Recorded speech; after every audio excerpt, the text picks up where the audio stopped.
দেখো একটা বড় ভিডিও তৈরি করার তুলনায় একটা শর্ট ভিডিও তৈরি করা কিন্তু অনেকটাই সোজা। তাই বর্তমান সময়ে প্রচুর ক্রিয়েটর ইউটিউবে শর্ট চ্যানেল ক্রিয়েট করেছে, যার ফলে এখন ইউটিউবে শর্ট ভিডিওর কম্পিটিশন কিন্তু আরও বেড়ে গেছে। তোমার ভিডিওকে তুমি ভাইরাল করতে হলে তোমাকে একটা জিনিস জানতে হবে, সেই জিনিসটার নাম কি, সেটা হলো শর্ট অ্যালগোরিদম। অ্যালগোরিদম দুই ধরনের হয়, একটা বড় ভিডিওর ক্ষেত্রে অ্যালগোরিদম হয় আর একটা শর্ট ভিডিওর ক্ষেত্রে অ্যালগোরিদম হয়। আমি বড় ভিডিওর অ্যালগোরিদমটা বানিয়েছি, কিন্তু তবুও আরও বেটার করে একটা বানাবো, পার্ট 2, আরও ইনফরমেশন তোমাদের দেবো। তাই চ্যানেলটা সাবস্ক্রাইব করে নিও, অনেক লাভ হবে তোমাদের। তো আজকের ভিডিওতে আমি তোমাদের বলবো শর্ট অ্যালগোরিদম কীভাবে কাজ করে, আর সেই অ্যালগোরিদম বুঝে তুমি কীভাবে ভিডিও আপলোড করলে তোমার ভিডিওতে ভিউজ আসবে। আজকের ভিডিওতে সব বলবো, তাই ভিডিওটা স্কিপ না করে সম্পূর্ণ দেখো। আজকের ভিডিওতে আমরা জানবো ইউটিউব শর্ট ভিডিওর ক্ষেত্রে কেমন অ্যালগোরিদম তৈরি করে। দেখো ইউটিউব শর্ট ভিডিওর ক্ষেত্রে দুই রকমের অ্যালগোরিদম তৈরি করে, একটা নিউ চ্যানেলের ক্ষেত্রে এক রকমের অ্যালগোরিদম আর একটা ওল্ড চ্যানেলের ক্ষেত্রে এক রকমের অ্যালগোরিদম। তার সাথে সাথে আজকে আমরা জানবো যে আমাদের ভিডিওর ভিউজ, মানে শর্ট ভিডিওর ভিউজ একটা জায়গায় গিয়ে স্টপ কেন হয়ে যায়, ভিডিও ইউটিউব ফ্রিজ কেন করে দেয়, সেটাও তোমাদের বলবো। তাই ভিডিওটা স্কিপ না করে সম্পূর্ণ দেখো। সবার প্রথমে আমি নিউ চ্যানেল দিয়ে শুরু করি। নিউ চ্যানেলের অ্যালগোরিদমটা কী করে কাজ করে, তাও আবার শর্ট অ্যালগোরিদম। দেখো যখন তুমি একটা নতুন চ্যানেল ক্রিয়েট করলে, তারপর ফার্স্ট ভিডিওর মধ্যে আপলোড করলে, ফার্স্ট ভিডিও কি সেকেন্ড ভিডিও, যখন তোমার চ্যানেলটা নতুন থাকে তখন ইউটিউব কী করে, তখন তোমার চ্যানেলে ক্যাটাগরি চায়, যার ফলে তার ক্যাটাগরি, তোমার অডিয়েন্স, তোমার কেমন টাইপের অডিয়েন্স এটা কিন্তু ইউটিউব এখনও জানে না। তোমার অডিয়েন্স টেস্ট কেমন, তুমি কেমন টাইপের ভিডিও বানাচ্ছো, ইউটিউব কিন্তু বেশি কিছু জানে না। ইউটিউব জানে শুধু তোমার ক্যাটাগরি কি। দেখো তোমাদের একটা উদাহরণ দিয়ে বলছি, তুমি ধরো পিপল অ্যান্ড ব্লগ সেট করে রেখেছো, পিপল অ্যান্ড ব্লগ ভিডিও বানাচ্ছো। এবার পিপল অ্যান্ড ব্লগ ক্যাটাগরি কিন্তু অনেক ধরনের ভিডিও আসে। কী কী ভিডিও আসে, ফ্লুট ব্লগ আসে, এমনি ওকেশন ভিডিও আসে, বা ডেলি ব্লগ আসে, এরকম কিন্তু বিভিন্ন ধরনের ভিডিও আসে। এবার যারা পিপল অ্যান্ড ব্লগ দেখতে ভালোবাসে তাদের কাছে, ফুড ব্লগ দেখতে যারা ভালোবাসে তাদের কাছে কিন্তু তোমার ভিডিওটাও যাবে। এবার তারা যদি তোমার ভিডিওতে ক্লিক করে তখন ইউটিউব ইমপ্রেশন পাঠাবে।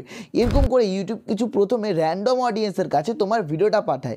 এখানে তোমার সম্পূর্ণ লাখের উপর নির্ভর করবে। কেন লাখের উপর নির্ভর করবে, কারণ সেই র্যান্ডম অডিয়েন্সগুলো যদি তোমার ভিডিওটা দেখে, তারপর ইউটিউব আরও অডিয়েন্সের কাছে পাঠাবে। এরকম করে করে তারা যদি ইউটিউব যদি এরকম করে দেখে যে তোমার ভিডিওটা পছন্দ করছে, তাহলে আবার পাঠাবে। এরকম করতে করতে করতে করতে করতে করতে তোমার ভিডিওটা ভাইরাল হবে, এরকম করি। বাট সেখানে যদি তোমার র্যান্ডম অডিয়েন্স যাদের কাছে প্রথম পাঠাবে তারা যদি তোমার ভিডিওটা না দেখে, তাহলে কিন্তু এখানে তোমার ভিডিওতে ভিউজ আসবে না, ভিউজ স্টপ হয়ে যাবে, সেখানে তোমার ভিডিও হয়ে যাবে ফ্রিজ। এবার আসা যাক ওল্ড চ্যানেলের ক্ষেত্রে, যেই চ্যানেলে তোমার সাবস্ক্রাইবারও বেশি বাট তাও ভিউজ আসছে না। দেখো কেন ভিউজ আসছে না, ইউটিউব যখন তোমার সাবস্ক্রাইবারের টেস্ট বুঝে যাবে, তোমার অডিয়েন্সের টেস্ট কেমন, তখন তারা রিটার্নিং অডিয়েন্সের কাছে নিজের ভিডিওগুলো পাঠাবে।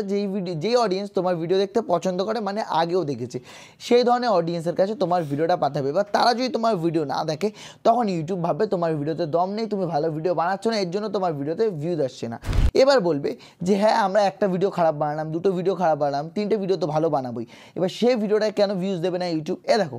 দেখো ইউটিউব কেমন, ইউটিউব অ্যালগোরিদমটা কেমন করে কাজ করে আজকে বিস্তারিত তোমাদের বোঝাচ্ছি। শর্ট অ্যালগোরিদমটা, যখন তুমি প্রথম ভিডিওটা আপলোড করবে, প্রথম ভিডিও ধরো তোমার চ্যানেলটা গ্রো হয়ে গেছে, এবার আপলোড করলে ওই ভিডিওটা তুমি ভালো করোনি, যার ফলে অডিয়েন্স দেখেনি, ইউটিউব কিন্তু ইমপ্রেশন দিয়েছে, কিন্তু তোমার ভিডিওতে ভিউজ হয়নি, তোমার ভিডিও ভালো না বলে।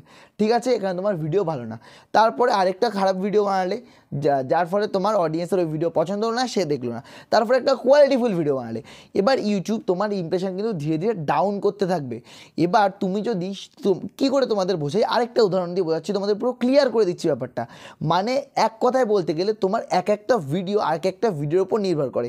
ধরো এই একটা ভিডিও আপলোড করেছো, নাম্বার 1 ভিডিও, নাম্বার 1 ভিডিওর উপর নির্ভর করবে নাম্বার 2 ভিডিও, নাম্বার 2 এর উপর নির্ভর করবে নাম্বার 3, নাম্বার 3 এর উপর নাম্বার 4, এরকম করতে করতে একটা ভিডিওর উপর একটা ভিডিওর ইমপ্রেশন নির্ভর করে, যার ফলে তোমার আগের ভিডিওর ইমপ্রেশন যদি ভালো আসে, তারপরে ভিডিও তোমার ইমপ্রেশন আসবে।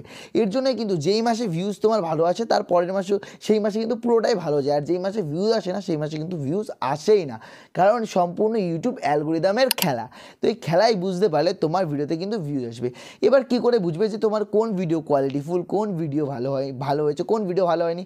বড় ভিডিওর ক্ষেত্রে তো আমরা এভিডি দেখে বুঝতে পারি, বা ক্লিক থ্রু রেট দেখে বুঝতে পারি যে আমাদের ভিডিওটা ভালো হয়েছে না ভালো হয়নি। কিন্তু এর ক্ষেত্রে আমরা কী দেখে বুঝবো, এর ক্ষেত্রে আমরা বুঝতে পারি, দেখো ইউটিউবে রিচ অপশানে যাবে, রিচ অপশানে যাওয়ার পর তোমরা দেখতে পাবে একটা স্থানে, এই জায়গায় আমি স্ক্রিনশট দিয়ে দিলাম, সুইপ ভিউড আর সুইপ ট্যাবে এরকম একটা জিনিস বলে লেখা আছে।